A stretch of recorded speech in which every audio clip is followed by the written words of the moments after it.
Welcome to part 2 of our 3-part series we're doing with Nature Remedies, all about how to biohack your sleep. Last week we talked about the amazing benefits of high quality sleep, and this week we're talking about my top 3 hacks that you can do to your routines, your bedtime routine, and even your behaviors so that you can have high quality sleep. My name is Tanessa Shears. Let's jump into this second part in this wonderful series on how to have amazing sleep. So, just to reintroduce you, Tanessa Shears, we're going to be talking about sleep today. We had a really cool chat last week, Sleep 101, a bit of information on, well, you can explain actually. You can give us a quick recap and then we can move forward.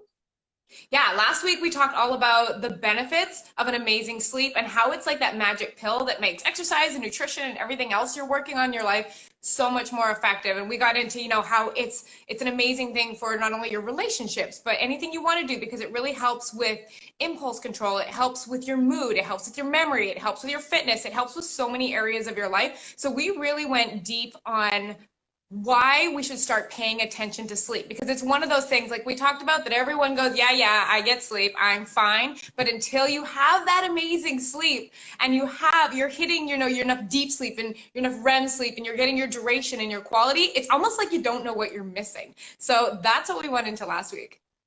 Yeah. And biohacking also, what is biohacking? In one sentence, you want to give us some background on that?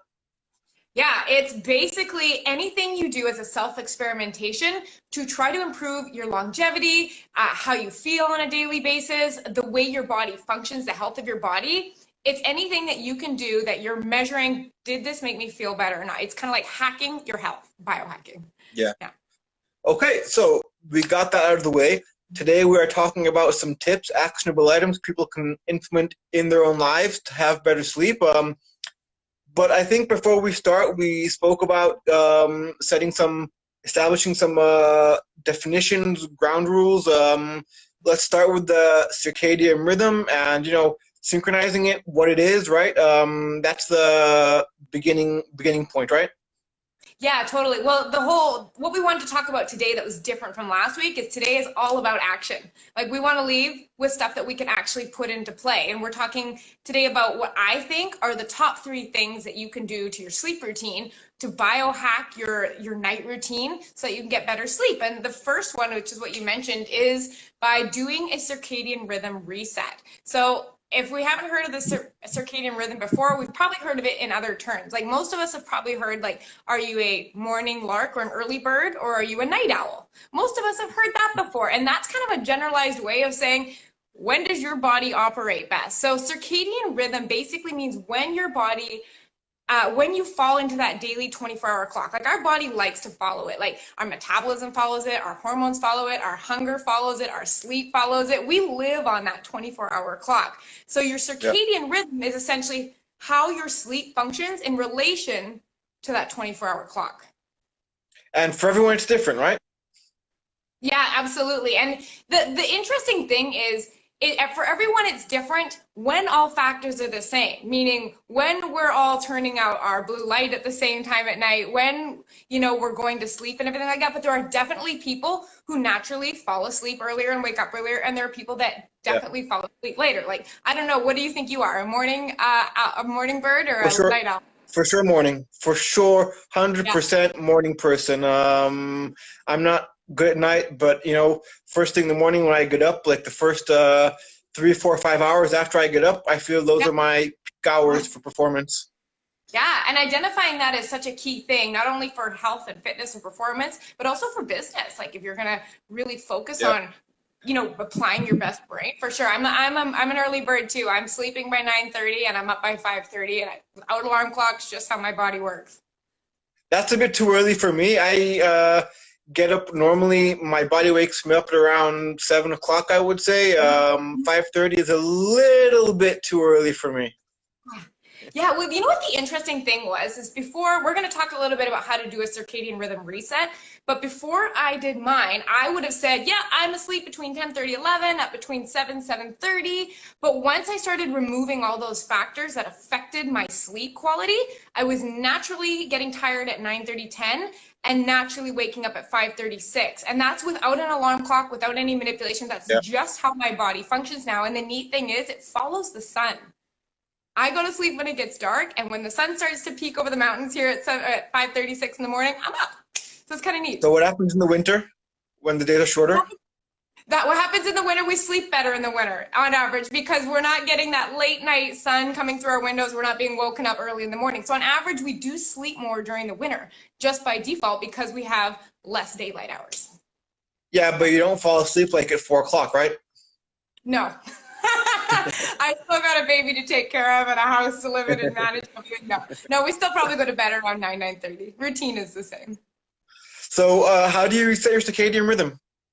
Yeah, so the reason we want to set it is because we talked about this last week. There are two major components of our night sleep that are important. We have our deep sleep, which is where, we're restoring the muscles, where we're enhancing memory. And then we have REM sleep, which is our dream sleep, and that's all about memory. It's about mood. It's about creativity. So both of these have to happen in order to have a high quality sleep. So what I notice when I look at a lot of my clients' sleep journals is their bedtimes and their wake times are all over the place. Like sometimes they'll go to bed at 10, sometimes it's midnight, sometimes it's 11, and then the wake ups are the same way, all over the place because there's no consistency in there. So Strange. what I start to look at is if we want to get, we talked about this last week too, is that most of that deep restorative sleep happens in the earlier part of the night where dreaming happens in later. Yeah. So if you're constantly fluctuating your bedtime, if you go to sleep 2 hours later, you're cutting out a massive chunk of that deep sleep. Same as if you wake up early, you're cutting out a massive chunk of that dream sleep. So if we are able to have a consistent circadian rhythm, meaning a consistent sleep interval, we optimize the amount of sleep we're getting on each end and the quality of our sleep. So it's so important, and it's not just, because it'll help our body, it's actually, there's a purpose to it. So how you do a circadian rhythm reset? Well, essentially, to make it simple, you go to bed and you wake up at the same time every day. And that sounds simple, but it's not, especially if you're not used to having to put down your phone or get yourself up in the morning on the weekend. That's where I find people struggle the most. So what I always tell people is start with your wake up. Wake up at the same time every single day, even on weekends. Once you've mastered that, then you add in the nighttime. And I find that usually works best for people. So it's kind of like, I'm going to reset my rhythm. And it starts with taking a morning time and waking up at that time. But doesn't that run the risk of creating a sleep deficit? Or eventually you have to go to sleep earlier to balance it out? Because if you wake up early and go to sleep late, eventually, something's got to give, right? Yeah, well, and that's exactly what happens is by setting that wake up time. So if you said, because you said yours was around 7 a.m., if you say, I'm waking up at 7 a.m. every single day, no matter what, for the first few nights, if you're used to going to sleep a bit later, that's only going to last for so long before your body starts going, okay, wait a second, we need to start sleeping earlier if I don't want to feel like this anymore. So by being strict with ourselves and saying, hey, I'm going to wake up at this time, it naturally encourages an earlier bedtime. Yeah. Just because you're getting tired early. Yeah, go ahead. Sorry, I didn't mean to interrupt. Go ahead. No, I was going to say there's something that humans go through. It's called our recycle rate. And humans have a recycle rate of being awake of about 16 hours. So from when you wake up, 16 hours later, our body starts to kind of be like, oh, it's sleep time. So that's the way right. 16 hours later, I'm getting all kinds of signals that are like, it's time to shut it down. It's bedtime. Yeah. I always thought that it was around 12 hours that after... Whenever you feel tired during the day, that is 12 hours after you hit your deepest, most restorative sleep at night. Does that make sense? Is that true? That might be, because if we think about it, if I go to bed at 9:30 and I'm hitting my most deep restorative sleep between 12 or 1, that's about 4 hours later. And that would make sense for, you said it was 12 hours later is when you start. That's what I heard somewhere. I'm not sure exactly where, but yeah. Yeah, that would be interesting to look into, because there's more than one thing that affects our circadian rhythm, right? There is a part of our brain.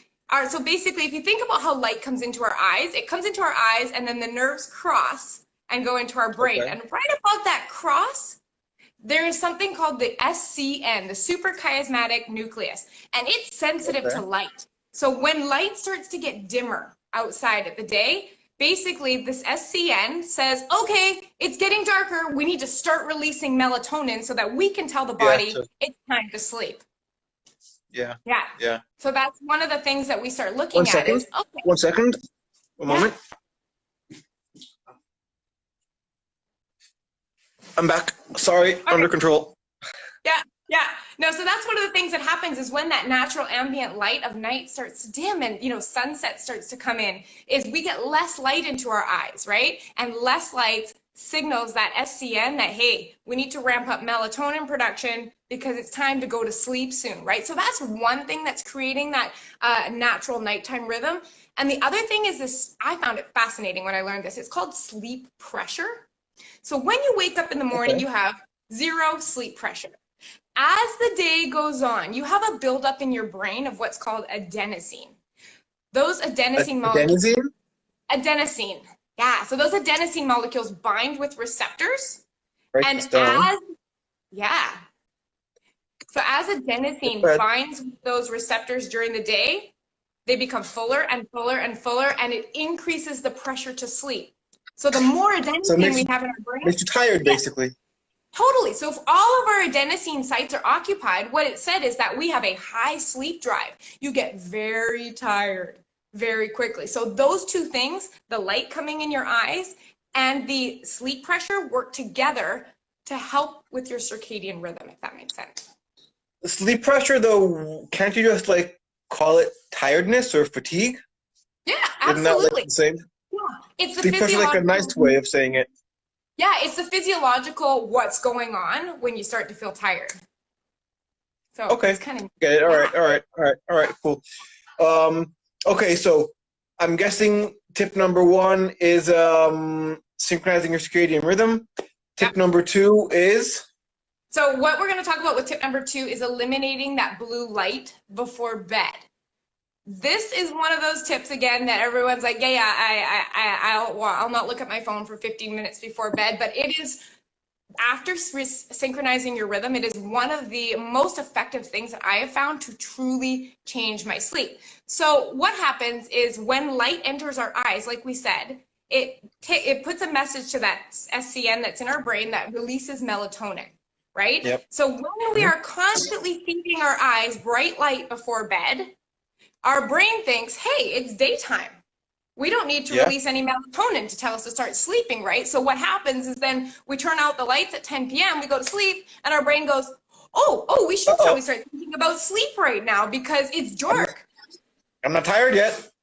Right, and the thing we don't realize is that our natural melatonin production takes 2 to 3 hours to ramp up. So when you look at the clock and we're seeing 8 p.m., what's happening is our body, if we're letting a lot of natural light come in our eyes, our body's time is going to be off because we are artificially adjusting daylight by having indoor lights, right? Yeah. So it's one of those things that we don't realize. So if we're hitting our pillow and all of a sudden our body's like, okay, it's going to take 2 to 3 hours to get melatonin to ramp up, we're going to have trouble falling asleep, trouble staying asleep, less deep sleep, less effective sleep. So we want to make question though. Yeah. So, but if we regulate or synchronize our circadian rhythm, even if we have light around us, our body should know, okay, even though I have light around here, if I go to sleep at 11 o'clock, I'll start producing melatonin anyway, even though I have light around me, right? Even though, is that correct? Well, I think they all kind of work in concert, which is the neat thing, right? Like, yes, synchronizing that synchronizes your sleep pressure. So your body now has a different time timing for building up your sleep pressure. That's that adenosine in your brain. But ultimately, I mean, even if you usually go to bed at 10 o'clock, if you're shining blue light from a tablet or a phone in your eyes, you can override that circadian rhythm, right? And so it kind of helps you desynchronize it in a way. So we want to make sure that we're using all of these tools all together, right? Because we want that our eyes are extra sensitive to blue light, right? And when we're sitting there reading at bedtime, we're not staring directly into our lamps, but we are staring directly into our devices, right? Which is why we're so much more sensitive to it as well. So anti-blue light glasses or anti-blue light settings on your device, what do? They make the screen emit less blue light and emit more red light or more yellow light. I mean, what happens there? Yeah, so when you put the devices, so this is one of the hacks that you can do, is to actually install apps on your TVs, apps on your computers, apps on your phones. Sometimes a lot of our phones, they're naturally built in, which is great. But what they do is they eliminate the blue and sometimes even the green spectrums of light. So your phone will kind of look like a muddy brown or orange. But what it's doing is it's changing the tone of the light. Because if you think about what the red light is kind of simulating sunset. It's simulating that power. Yeah.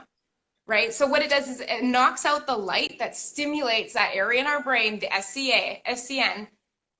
It makes sure that we're producing melatonin on time. And the glasses work the same way. And I was going to show you, there's different kinds of blue light glasses. Like these are the ones I originally started with. And you can see here, they're yellow tinted. Yeah. The yellow tinted ones, they knock out a good amount of the light. So sometimes you'll get a little bit of the blue light, a little bit of the green light knocked out. But I found that these were like, meh. They're not really doing much. So what I did was I actually invested. How did you know? How did you find out? How did you felt like you weren't sleeping as well when you were using them, as opposed to a different brand or something?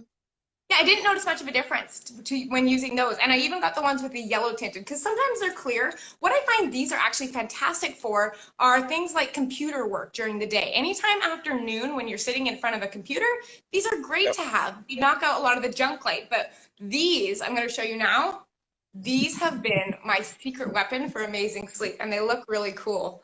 Oh, those do look cool. Come on now. Right? But they are actually...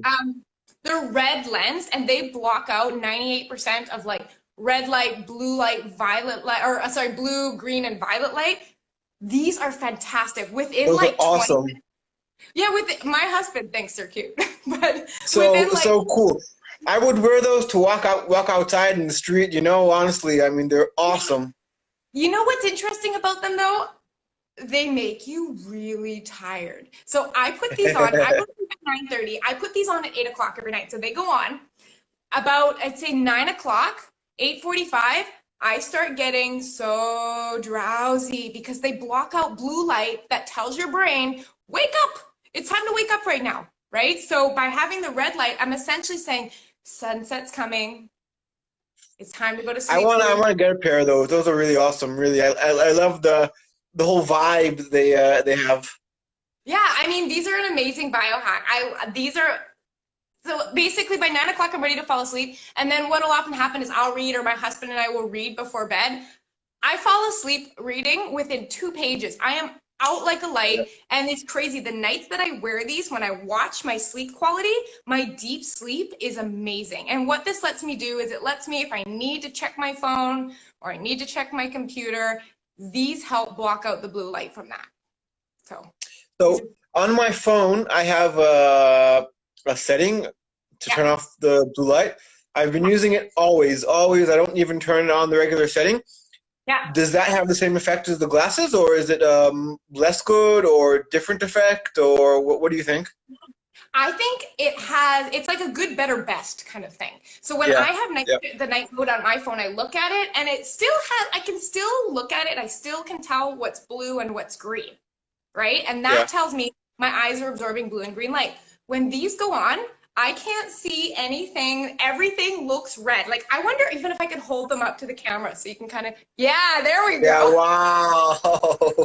This is what it looks that like. Is so cool. It is. It knocks out all the light. And like we were reading last night, my husband and I, we were highlighting a portion of the book and I was using a yellow highlighter.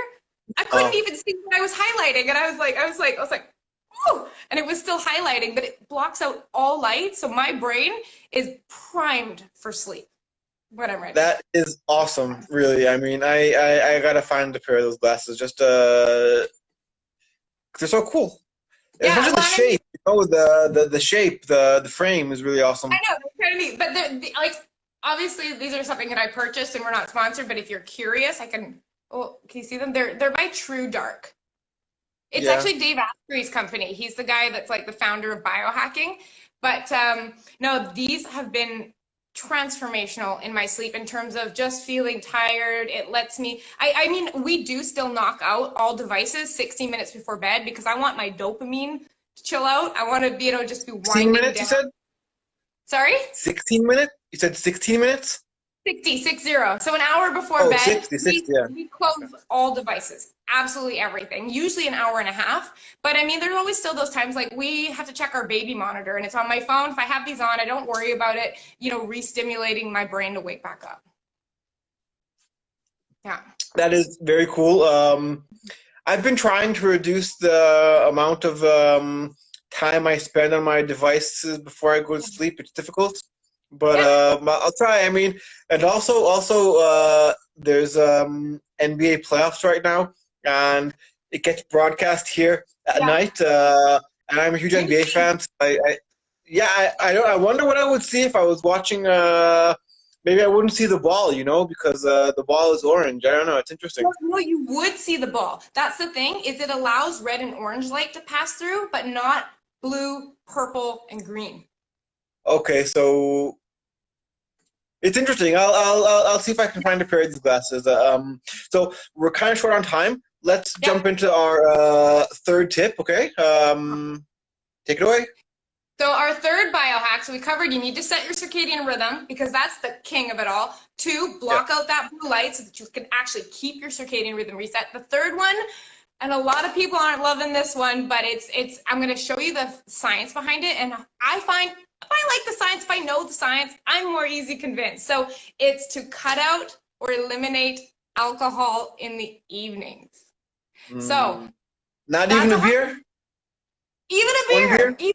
Even if, well, you know what? It's a dose response, right? So the more you do, the harder it's going to be to have a quality sleep, right? So what we want to start looking at is making sure because some of us, you have a glass of wine after work. If you cut it off, I would say 3 to 4 hours before sleep. That's the cutoff time. If you can, eliminate it and just leave it for weekends. The reason is that alcohol doesn't create sleep. And it's interesting. I've had conversations with my clients before and they're like, well, I fall right asleep. You don't get it. It puts me to sleep. Well, of course it does. It's a sedative. It knocks you out. It sedates the frontal lobe of our brain. It basically takes us out of wakefulness, but it doesn't actually generate sleep brain waves. It is kind of akin to like a low dose anesthesia where you're not conscious, but you're not getting the restorative effects of sleep, right? So we really miss out on the recovery and all the effects of sleep, right? But the worst part is that it doesn't even stop there. We have found that, or like not me personally, but like scientists have found that when alcohol metabolizes, it produces a byproduct called aldehyde.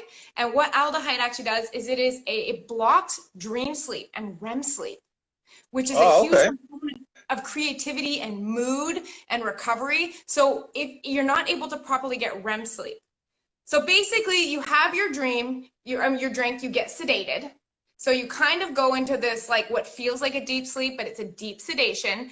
And there are so many mini wake-ups, but because you're sedated, you're not even aware of all of these wake-ups that are happening. And then when you finally get out of the sedative effect, you're not getting quality sleep anymore. And then there's also to consider the fact that you're likely up having to pee in the middle of the night, disrupting your sleep, right? So we often wonder why. Alcohol's a diuretic, right? You got to get up and get out of your body somehow. Right, and it's a fluid as well as a diuretic that obviously makes us want to excrete water. But one of those things that we're just not recognizing is the day after, when we're groggy all day and we're not feeling that great, it's because of that lack of REM sleep that we're missing out on, that alcohol basically robs us of. So it's pretty much like sedating our brain, having frequent wake-ups, inconsistent sleep. When the sedative wears off, you can't get any quality of sleep. You feel groggy and tired the whole next day. And remember, REM sleep was key for mood and creativity and for the brain. emotional control. So we go to work next day and everybody irritates us. We have a heck of a day. Tech doesn't work. We're stressed out, pulling our hair out. And what do? We come home and Have a drink. But wait, I got a question for you. I have a question for you. So what you're talking about, in my opinion and experience, is like a night of pretty heavy drinking. I know, for example, if I have a beer or something in the evening or a glass of wine, I don't wake up the next day feeling all groggy and annoyed or dehydrated. If I have a big night, for sure I do. Yeah. But really, one glass of wine or one beer, that's what's going to make you feel groggy the next day. There isn't like a question of tolerance among different people. Oh, for sure. And I mean, if you even look men to women don't metabolize alcohol as well for the most part, right? And I mean, it's all dose response. And if you're having it like at 9 p.m. and going to bed at 9:30, obviously that's going to have a bigger effect. If you have it with food, that's going to have a bigger effect. Your genetics, that's going to have a bigger effect. Of course, all of these things come into play, and if your tolerance is up, but that's one of those things that until you're really measuring how much, like with a wearable tracker, if you don't know how much REM sleep you're normally getting, you won't know how much you're missing. And it's really interesting. It was Mother's Day this year, and I think I had 2 drinks on Mother's Day, and I got such minimal REM sleep that night, and it was fascinating. I was almost like, maybe I want to have a couple drinks just to see what it does to my sleep. Just to see, yeah. And it totally did. It disrupted it, and I felt like I slept through the night, but my REM sleep wasn't there. And I did notice that when I sat down at my desk the next morning to write like a newsletter or some content, I was just like, ugh. There's just a lack of that same inspiration that I felt. And I was like, this is so interesting. It is interesting. I want to talk about something else, but we can talk about it next week because we're kind of short on time. With regard to things that can affect and influence sleep. But I think you're right with regards to alcohol. It does depend on the person's tolerance. Do you drink frequently in general, or like very infrequently? I drink like once or twice a year. Yeah. Yeah. It's one of those things that started when I was teaching a lot of fitness classes. Like I used to teach 9-10 fitness classes a week. And I'm going to tell you right now, that is not one thing you want to show up at less than 100% for. Jumping around in spandex in front of a group, you want to be on. It's like a show, right? So I found that interfered with that. So I kind of tapered off, and I just never went back. Yeah. So do you suggest like stopping to drink X number of hours before going to sleep, for example? Yeah, on average 3 to 4 hours. If you cut your last drink off by 6 or 7 p.m., you'll probably find that you'll sleep well enough. But it's when you're getting like that 8:30, 9, 10 o'clock, that's when it's most likely to affect your sleep. I'm really curious about this. Just for this little factoid to check, I'd be interested in buying like a sleep tracker and seeing my sleep, how it's affected if I do have a beer a few hours before bed, or if I don't, because I do drink beer in the evening when I have dinner or something. I like to have a beer. So this is really, I would love to check it out. Really, it's interesting. Yeah, totally. And like, it doesn't have to be expensive. Like this is like the one that I wear is a basic, like it's a Fitbit Inspire heart rate model, and Fitbit puts them on sale for like 89 Canadian. And I know that's even cheaper in the States all the time. And so like, they're pretty easy to pick up. They're so worthwhile, especially when you start using them to improve the quality of your sleep. Yeah. I'll look into it. So before we finish up, I know you have a masterclass. Do you want to tell us about it? Oh, how was the book sales, by the way? How'd they go? I didn't get a chance to order the book. I thought it was a downloadable PDF. I didn't know it was a real hard soft cover book. And I went to order it, and I saw it was a real book, and I'm like, then get my credit card and this, and it didn't work out. And then I thought it was just like a quick download. So I'm sorry about that. But how did the book orders go? And what about your masterclass? Yeah, no, the books, it was awesome last week. There were over 150 downloads on Kindle and a bunch of paper. It was really exciting last week. But yeah, the book, if you didn't watch last week, is called Focus, Hack Your Sleep for More Productivity, Energy, and Growth in Your Business. So we had over 150 downloads on Kindle. There were orders. It's all on Amazon off of the paperback and everything. So it went really well. It was so exciting. So it was good. But if you didn't get a chance to catch that, there's still links in my bio. The free Kindle, Yeah. that free Kindle is expired, but I think it's only on there for like $1.99 anyways. But Yeah. the master class, which is, if you liked the idea of these biohacks for sleep, I have a master class at tanessashears.com/webclass, and it's called Becoming Limitless, and it's all about how to biohack your way to a better life. And it talks not only about sleep, but how you can biohack your nutrition. So it's a really neat web class. You can find out exactly what you learned, all the details at tanessashears.com/webclass. That is really cool. I'll check it out. I will. I know you got to run soon. So just one last thing. We're going again live next week, same time, talking about devices, trackers, pillows, mattresses, cool things like that, right? Yeah, we're just talking about how to design your own sleep sanctuary. So this week we talked all about how to biohack your behaviors and your routines. Next week it's about how to biohack your sleep environment. Looking around your bedroom, what can you improve to have a better sleep? Awesome, cool. I'm looking forward to it. That's what I'm looking forward to the most, because I have like no knowledge at all about these kinds of things, especially when it comes to what kind of pillows, what kind of mattresses, what kind of trackers. So I'm really, really interested to find out about that. Thank you again. It was great chatting to you as usual. I learned new stuff today, as I do always. And guys, don't forget, head over to Tanessa's site, get her masterclass. It's online. Check it out, and we will speak next week. Sorry, it's a mosquito. Have a great day. Bye for now. Bye, take care.